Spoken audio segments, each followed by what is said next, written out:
पंथ दे वाले शक्ति ते भगती दे संगम धन गुरु गोबिंद सिंह जी महाराज दा अवतार पो सुदी सतवीं सम्मत 1723 हरि मंदिर पटना साहब बिहार विखे होया। आप जी दे पिता त्याग वैराग दी मूर्ति धन गुरु तेग बहादुर साहब जी महाराज सन ते आप दी माता पावन गुजरी जी। आप जी दे महल माता सुंदरी जी ते क्वारा डोला माता साहब देवा जी। गुरगद्दी मगर सुदी 3 संमत 1732 आनंदपुर साहब विखे प्राप्त हुई। आप जी दे 4 साहिबजादे बाबा अजीत सिंह जी, बाबा जुजार सिंह जी, बाबा जोरावर सिंह जी ते बाबा फतेह सिंह जी सन। आपने खालसे दी साजना की थी 1 विसाख संमत 1756 ਨੂੰ।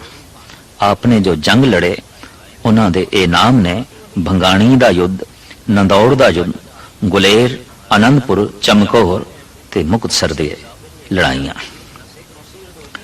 साहिब श्री गुरु गोबिंद सिंह जी महाराज दा जदों अवतार आगमन होया है, कहंदे ने अंबाले विच एक सूफी फकीर जिसदा नाम भीखन शाह सी, वो दिन चढ़दे दी तरफ नमाज पढ़न लगा। नाल दे खलीफिया ने पूछ लिया, साईं जी की हो गया थानू? जिस पासे आप नमाज पढ़ रहे हो वली अल्लाह दा घर इधर नहीं है, वली अल्लाह ते पश्चिम दी तरफ है। दिन लथे दी तरफ नमाज पढ़ी दी है, चढ़दे दी तरफ नहीं। ता गंभीर होके ये फकीर कहने लगा, उस अल्लाह दा नूर अज पूरब विच प्रगट होया है और ये दर्शनां नूं भी चले है और इसदा नाम साईं भीखन शाह सी। सब तो पहले इस परम आत्मा दा इसनों ही पता चले है कि गुरु तेग बहादुर साहब जी महाराज दे घर दे जिस आत्मा दा आगमन होया है वो परम शक्ति ते भक्ति दा संगम है। गुरु गोबिंद सिंह जी महाराज दी जीवन कथा उनते बहुत सारियां ने लिखी है, पर एक कमाल दी गल है अवतारी पुरुषां दे कि गुरु गोबिंद सिंह जी महाराज ने अपनी जीवन कथा आप भी लिखी है। 10वें ग्रंथ विच मौजूद है, अब मैं अपनी कथा बखानो तप साधत जहें बिद मोहे आनो। आप उत्तराखंड विच एक ऐसी थां जिसनू हेमकुंड कहते ने, उत्थे आप तप करते रहे पिछले जन्म विच। ये तपस्या कितनी गहरी सी, संक्षेप दे साहब दा ए फरमान, ए बिद करत तपस्या भयो द्वैते एक रूप होए गयो। एक रूप हो गए सी, चिंतन करदे करदे प्रभु विच लीन होए ते प्रभु ने हुक्म कीता, तुसी जाओ जगत दे जगत दा कल्याण करो। किसी महान आत्मा दा जन्म किसी महान घर दे हो सकता है। पथरेली जमीन दे गुलाब दे फुल नहीं पैदा होंदे और बंजर जमीना दे फलदार बूटे नहीं उगदे। इतनी महान आत्मा दा जगत दे आगमन होवे तो कोई महान कुख चाहिदी सी, महान पिता चाहिदा सी। तो गुरु तेग बहादुर साहब जी महाराज दे घर गुजरी जी दी कुखों आप दा पटना साहब विच आगमन होया। साईं भीखन शाह ने बालक गुरु गोबिंद सिंह जी महाराज दे कदमां ते सजदा कीता है, मत्था टेकिया है और हथ विच 2 मिश्री दियां रोड़ियां रख के बालक गोबिंद राय दे अगों कीतियां ने। पातशाह ने दोहां ते हथ रख दिता। मकसद सी इस फकीर दा, तुसी हिंदू दे गुरु हो कि मुस्लिम दे, थोड़ा चानना किसनू मिलेगा?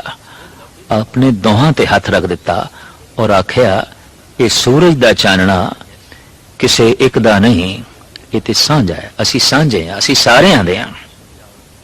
वाकई आप दी सेना विच और आप दे सिखां विच चारे वर्णा दे पुरुष ते सन, और पीर बुद्धू शाह जैसे मुस्लिम फकीर भी आप दे कदमां तो निछावर होंदे रहे, सदके होंदे रहे। दैवी गुण रब्बी गुण बचपन दे ही प्रगट होंदे सन, और जगत दी कोई पकड़ नहीं दखड़ नहीं, ये आप दी जीवन शैली तो पता चलदा सी। सोने दे कंगन हीरे मोतियां नाल जड़त आसाम दे राजे ने भेंट कीते सन। माता जी ने ये दोवें कड़े सतगुरां नूं पहना दिते। गंगा दे तट ते बच्चियां नाल खेडदे पए ने, किधरे एक कड़ा जांदा रहा। वापस आए माता जी ने सिर्फ इको ही कड़ा वेख्या ते पुछ बैठे, लाल जी सोने दा ओ कड़ा हीरे रत्ना नाल जड़त किथे गवा के आए हो, किथे सुटिया? सतगुरु कहन लगे, गंगा च। केड़ी थां ते? माता जी नाल चल पे। और होर सिख सेवक भी जब तट ते पहुंचे, माता जी पुछदियां ने, कंगन किथे सुटिया? दूजा भी हाथ तो उतार के परों सुटिया, आखिया इत्थे सुटिया। चूंकि गुरु तेग बहादुर साहब जी महाराज कह गए सन कि गोबिंद राय नूं कहना कुछ नहीं, वो जो कुछ भी करनगे जगत दे कल्याण हित करनगे। तो गुरु तेग बहादुर साहब जी महाराज दे बचनां नूं पालदे होए माता जी चुप रह गए। ठीक, ये भी कौतक है, ये भी इन्हां दी लीला है। भावें आप दी आयु ते बहुत छोटी है, पर धनुष विद्या दे च आप दा शौक सी, तलवार चलाण दे च आप दी रुचि सी। इत्थों ही पता चलदा सी कि देश दियां गुलामी दियां जंजीरां इन्हां दे हत्थों ही टुटणगियां। कहंदे ने राजा अशोक ने महात्मा बुद्ध दी शिक्षा तो प्रेरित होके जिस गंगा दे तट ते तलवार सुटी सी, वो पाटली पुत्र पटना दा गंगा दा ही तट है। और गजब दी गल है, धन गुरु गोबिंद सिंह जी महाराज ने इसे ही पाटली पुत्र, इसे ही पटने दे गंगा दे तट तो तलवार चुक लई। आप दे बड़े कीमती बोल ने, चुंकारस हमा हीलते दरगुजस्त, हलालस्त बुरदम्ब शमशीर दस्त। जद शांति वैराग ज्ञान ध्यान नाल मकसद हल ना होवे, सच नूं विघन पैंदा होवे, तां तलवार चुक लेनी भी धर्म है, शस्त्र उठा लेना भी धर्म है। ये आप दे सिद्धांतिक नुकते सन। 6 वरियां दी उम्र दे तरह तरह दे कौतक ते खेडां करदे होए आपने उत्थों चाले पाए। यादगारी स्थान जन्म स्थान तख्त साहब पटना बड़े सुंदर रूप दे बनिया होया है। गुरुद्वारा बाल लीला और होर अनेकां आप दे पावन स्थान यादगारी उत्थे बने हुए ने। आप आके आनंदपुर साहब दे जो है टिके। कहंदे ने जिस दिन गुरु तेग बहादुर साहब जी महाराज दा सीस आप दे कोल लेंदा गया ते सतगुरां दी शहादत दी खबर सुनाई गई, तां महाराज कहन लगे, दिल्ली दे बड़ा रोस पैदा होया होवेगा, बड़ा जोश उमड़िया होवेगा। तां हथ जोड़ के रंगरेटे ने आख्या, नहीं, दिल्ली दे सिखा ने ते कह दिता असी सिख ही नहीं हाँ।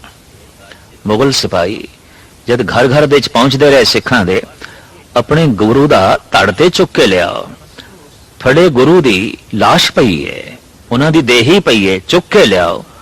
डर दे मारे सहम गए सिख, कहने लगे नहीं असी सिख नहीं हाँ।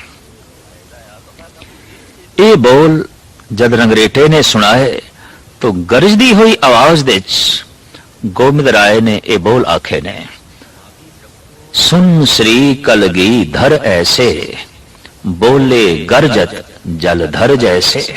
इस तरह गरजे जिमें के बदल, अब एक ऐसो पंथ बनाओ, सगल जगत बिखे बहु विधवाओ। लाखों नर जग के एक थाए, तामे मिले एक सिख जाए। सब में पृथक पछानो परे, छपे न छपे कैसे हूं करे। गरजदे होया कहन लगे, मैं हुण सिख दा स्वरूप ही ऐसा बना देंगा, उस तो पुछण दी लोड़ ही नहीं रहेगी तू सिख है कि नहीं। उहदी शक्ल सूरत दसेगी, उहदा रूप रंग दसेगा और लखां मनुखां दे खड़े होया भी दसेगा ये सिख है। लाखों नर जग के एक थाए तामे मिले एक सिख जाए, सब में पृथक पछानो परे, छपे न छपे कैसहू करे, यथा बगन में अंश न छपे, गिरजन विखे मोर ज्यों दिखे, तिमना ना बेखन के माही, मम सिक्को सगले फरखाई। वक़्त दे नाल नाल आप देश दी तामीर दे जुटे, भगती भावना दे दरिया चलते रहे, सिख ते मानवता दिमागी तौर ते उज्जवल हो सके, साहित्यिक रुचियां भी इस दे अंदर पैदा हो सकन, तो आपने 52 कवि भी अपने नाल रखे। इस तो आप दियां साहित्यिक रुचियां दा पता चलता है। और आपने वक़्त दे नाल नाल पौंटा साहब दे बैठ के एक महान ग्रंथ की रचना की थी, जिसनों गुरु दसम ग्रंथ करके कहते हैं। जाप साहब आप दी अजीम रचना है, अकाल उस्तत ज्ञान प्रभुत जो है बाणी है, और इसे तरीके नाल अनेकां शब्द ने। फिर आपने देश के प्राचीन धर्म ग्रंथों का ब्रिज भाषा दे उलत्था भी किया, महज इस वास्ते कि वक़्त दे ब्राह्मण एक ते कहते सन विद्या सिर्फ ब्राह्मण पढ़ सकता है, दूजा तीजा नहीं, और अर्थां दा अनर्थ करते सन। तो तमाम धर्म ग्रंथों का सतगुर ने उलत्था किया, बई पढ़ लो सारे, पुराना इतिहास ए सी और धर्म ग्रंथों दे ए कुछ सी, और सारे ही पढ़ लो, सारियां नूं पता चल जाए पुराना धर्म की सी। ते सब कुछ लिखण दे बावजूद साहिब कहंदे ने कि मैं ये जो सब कुछ लिखिया है ये मेरे अपने ख्याल नहीं, मैं अनुवाद किया है। दसम कथा भागवत की पाखा करी बनाए, अवर बासना ना है प्रभ धर्म युद्ध के चाहे। मैं सिर्फ अनुवाद किया है और मैनू धर्म युद्ध करने का शौक है, और मैं सिर्फ अकाल पुरख दा पुजारी हाँ। मैं ना गणेशे प्रथम मनाऊं, किशन बिशन कबहू नहीं ध्याऊं, कान सुने पहचान न तिन स्यों, लिव लागी मोरी पग इन स्यों। मैं ते एक अकाल दा पुजारी और जगत नू अकाल पुरख दे नाल जोड़न लई आया। स्वयमान नाल अणख दे श्लोकी जी सकन, बेगैरत ना जीवन देश ते कौम दिया जो है वंड ना करन और बेचन ना। इस तरह दे मैं जज्बियां नू उभारना है। रूहानी जज्बियां नू उभारन लई गुरु नानक देव जी महाराज ने कीर्तन दा आसरा लिया। इस तरह कीर्तनियां दे जन्मदाते गुरु नानक देव जी। सिख विचारक भी होवे, कीर्तन क्यों करना है ते किसदा करना है इसदा बोध भी मिल सके, तो धन गुरु अर्जन देव जी महाराज ने शब्द दी विचार कथा दी परंपरा भाई गुरदास जी दे राही तोरी। इतिहास का भी सिख ज्ञाता होवे, इतिहास नूं भुल ना जावे। और यह गल मन्नी पर मन्नी है, जिस कौम का कोई इतिहास नहीं वो कौम कोई कौम नहीं, मिटदियां देर नहीं लगती। सारियां कौमां अपने इतिहास ते खड़ियां ने। तो इतिहासिक रुचियां उजागर करन लई और सूरबीरता पैदा करन लई गुरु हरगोबिंद साहब जी महाराज ने ढाडी ਸਿੰਘਾਂ ਨੂੰ जन्म दिता। उत्थे साहित्यिक रुचियां कला हुनर सारियां दे अंदर पैदा हो सके, तो कवि दरबारां नूं ते कवियां नूं जन्म दिता गुरु गोबिंद सिंह जी महाराज ने। और आप मान नाल अपने आप नूं भी कवि कहंदे ने, कवि ओबाज थां थां ते अपने आप नूं कवि करके कहंदे ने, मैं एक कवि हाँ, मैं एक कवि हाँ। आपने अपनी मनोबिरती चाहत इंज प्रगट की है। साहिब श्री गुरु गोबिंद सिंह जी महाराज अकाल पुरख दे अगों इंज फरियाद करते हैं, हे परिपूर्ण परमात्मा, जो किछ इच्छ करो धन की, तो चलियो धन देसन देश ते आवे। ओ सब रिद्धन सिद्धन पे, हमरो नहीं नैक ही आ ललचावे। हे परिपूर्ण परमात्मा, मैं तेथों धन दी मंग नहीं करता, धन ते अपने आप चल के मेरे कदमां विच आ रहा है। और मैं तेथों हे परिपूर्ण परमात्मा कोई रिद्धि ते सिद्धियां दी भी मंग नहीं करता, ये मैनू बिल्कुल नहीं चाहिए। और सुनो कछ जोग बिखे कर कौन इतो, तप के तन तावे, जूझ मरो रण मैं तज भय तुम ते, बस श्याम अह बर पावे। रणभूमि विच देश की खातर मजलूमां की खातर लड़दियां लड़दियां अपने प्राण दे दियां, हे प्रभु इस तो इलावा और कुछ भी नहीं चाहिए। इस तो ही पता चलता है कि आप कितने महान योद्धा सन, कितने सूरबीर, लेकिन आप कितने गहरे तपस्वी ने कि मैदान जंग दे भी आप दी समाधि लग जाती है, आप दी सुरत जुड़ जाती है। ये सूरबीरता अगां चल के आप दे बच्चियां दे भी नमूदार हुई, प्रगट हुई, और आपने अगां चल के खालसा पंथ की साजना की थी, और बड़े निराले ढंग नाल। विसाखी वाले दिन मयान चो नंगी तलवार कढ़ के पूरे इकट्ठ नूं संबोधन करदियां कहण लगे, मैनू 5 सीस चाहिए ने। विचार तो सिख दा जन्म होया है, तलवार तो सिंह दा जन्म होया है। सिख भगती है, सिंह शक्ति है। सिख संत है, सिंह सिपाही है। सिपाही केवल सिपाही होंदे ने, संत केवल संत होंदे ने। लेकिन संगम कीता, संत बुजदिल ना होवे, उन्होंने सिंह बनाया है, सिपाही बनाया है, ते सिपाही जालिम ना हो जाए, उसनु संत बनाया है। 9 पातशाहियां दी पहली कोशिश संत बनाया है, ते एक दी कोशिश उसे नु सिपाही बनाया है, ताकि अपने संतपने की रक्षा कर सके। एक गाथा है, विश्वामित्र जी जद यज्ञ करते सन, राक्षस लोग उस दे गऊ का मांस सुट देंदे सन, तो दशरथ के दरबार दे फरियाद की ऋषि ने, राम ते लक्ष्मण पहरे के रूप में मैनू चाहिए ने, ताकि मैं अपना यज्ञ संपूर्ण कर सका। ऐसा ही होया, दशरथ ने राम ते लक्ष्मण ते कुछ सेना भेजी। कलगीधर समूह भारतवासियों को संबोधन करदे हुए कहने लगे, अपना यज्ञ खुद करो और उसकी रक्षा भी खुद करो। कितने चिर तक दूसरियां दे अगों हथ फैलाओगे? खुद रक्षक बनो, अपनी असमत दे, अपनी इज्जत दे, अपनी कौम दे, अपने धर्म दे, अपनी ईमान दे और अपने देश दे। अपने रखवाले खुद बनो। इस तरह गुरु गोबिंद सिंह जी महाराज ने संत नु सिपाही बनाया और सिख नु सिंह बनाया। ये ऐसी उम्मत है जो सारे जगत दे 2 नामां नाल जानी जाती है, सिख करके, सिंह करके। आप दियां इन्हां रुचियां नू वक्त दी हुकूमत बर्दाश्त नहीं करती सी।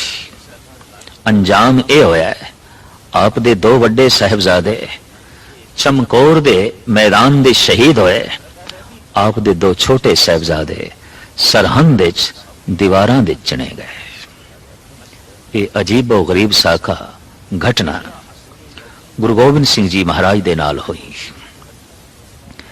बच्चियां ने हौसला नहीं हारिया, मैदान जंग विच लड़े ने, सूरबीरता दे नाल दीवारां दे चिणे गए ने, सबर दे नाल, शांति दे नाल। और इसनू एक मुस्लिम शायर ने बड़े सोहने ढंग नाल जो है लिखे है, और वह मुशाबित देंदा है, कटवा दिए शिश शाम ने गीता को सुना कर। कुरुक्षेत्र के मैदान विच जब अर्जन ने तलवार सुट दी ते आख्या, भगवन मैं नहीं लड़ना। क्यों?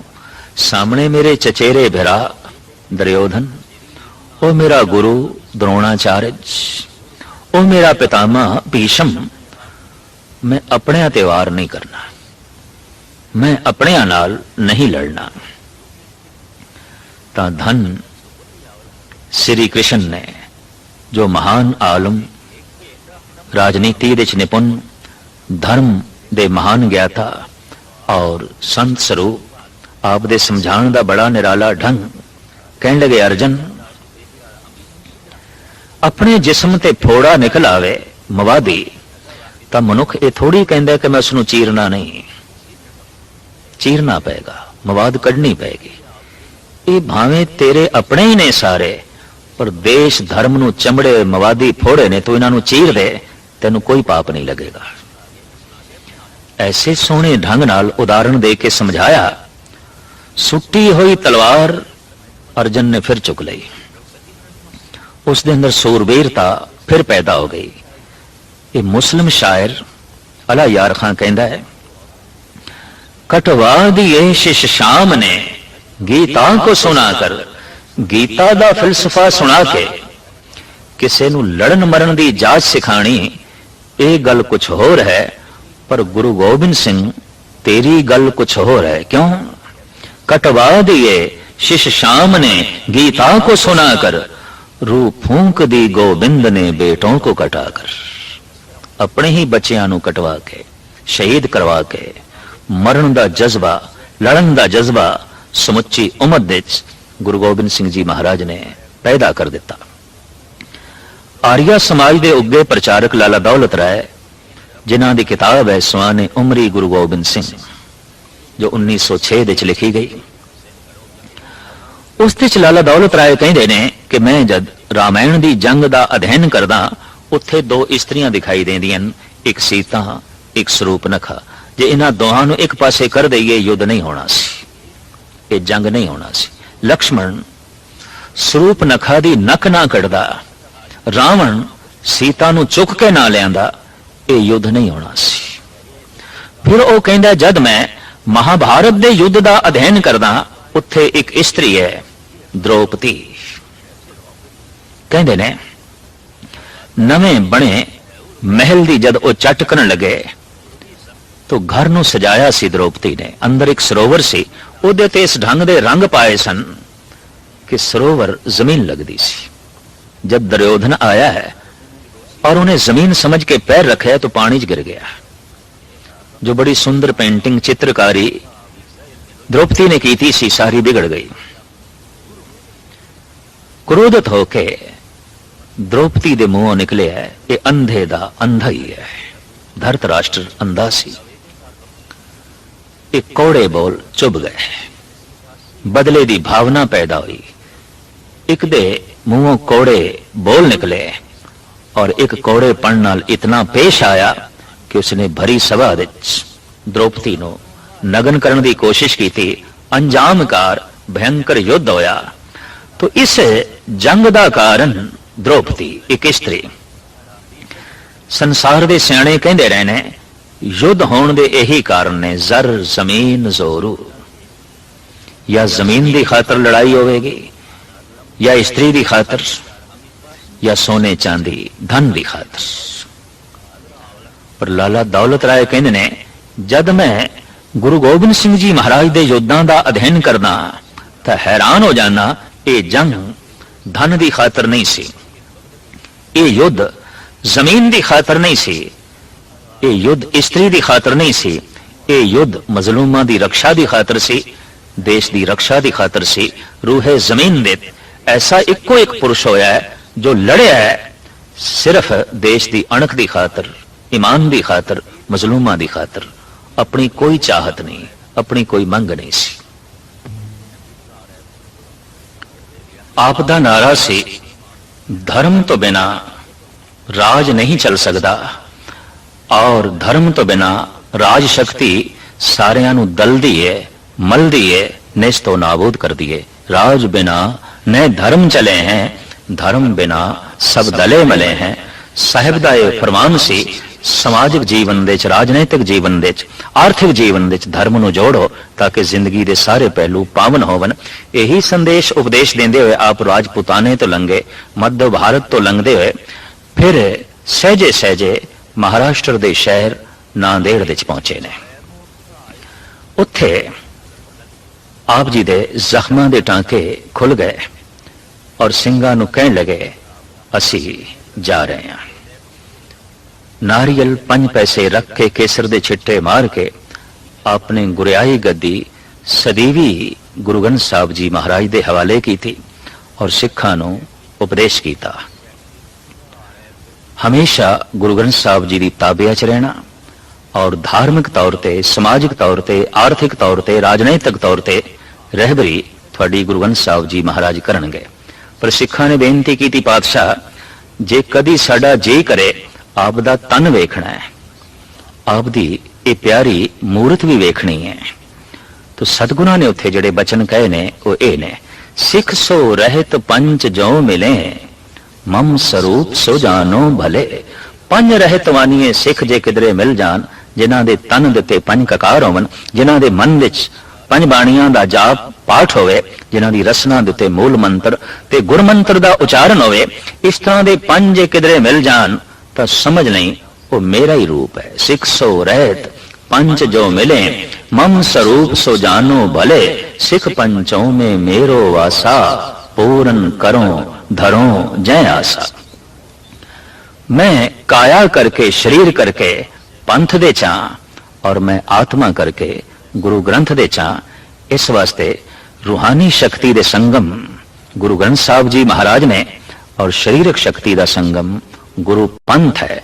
जैसे भी ये वाक सतगुरां दी जबान चो निकले ने मुबारक रसना तो उस दिन दा पंज प्यारियां नू गुरु समान ही समझिया जाता है। काया गुरु पंथ है और आत्मा गुरु ग्रंथ है।